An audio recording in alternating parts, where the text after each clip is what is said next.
From damaged infrastructure to deadly heat waves and crops being wiped out. According to research published in the science journal Nature, it's estimated from 2000 to 2019, the global cost of climate change attributed extreme weather was more than $2.8 trillion. That's led some communities to rethink how to fuel their local economy. Reporter Peter Zampa went to Illinois to see how one town is adapting to a changing landscape. Sink or swim? As climate change gets worse, economies up and down the Mississippi River face increasingly adverse circumstances. And leaders like Grafton, Illinois Mayor Mike Morrow are being forced to make tough decisions and innovate.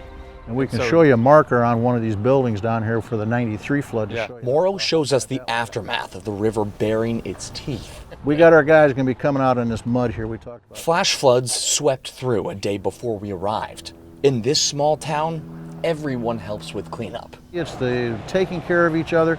You don't even have to ask. Grafton is no stranger to rising waters. The way it's situated on the Great Mississippi makes it more susceptible to flooding, and that has consequences. So if we're into a major flood where we have to shut down, then obviously our city's not making any income. How can you adapt to this changing circumstance? So training is key, and what we do is every year we have an emergency exercise. We're doing a lot to get areas to turn them back into what you call sponges. But if you don't work on your storm drains, if you don't work on those areas, conservation areas, then you're going to be spending more money on the other end. Morrow says Grafton is a river town, the water at the center of its economy. So the town added a new dimension, adventure tourism, that continues when other parts of the industry cannot.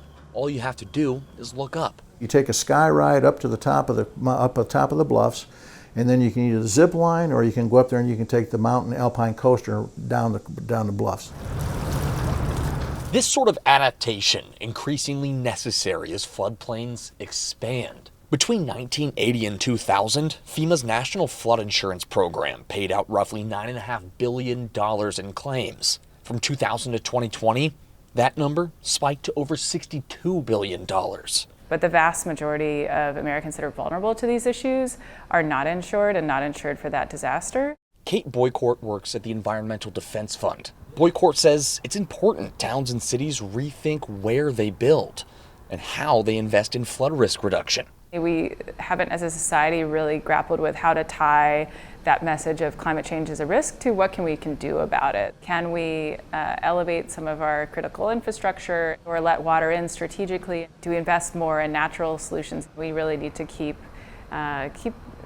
both making folks aware, but also making sure that's tied to more positive-oriented solutions.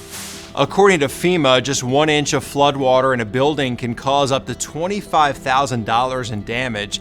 In over 30 years, your chances of flooding are 5 times higher than a house fire, making flood insurance essential.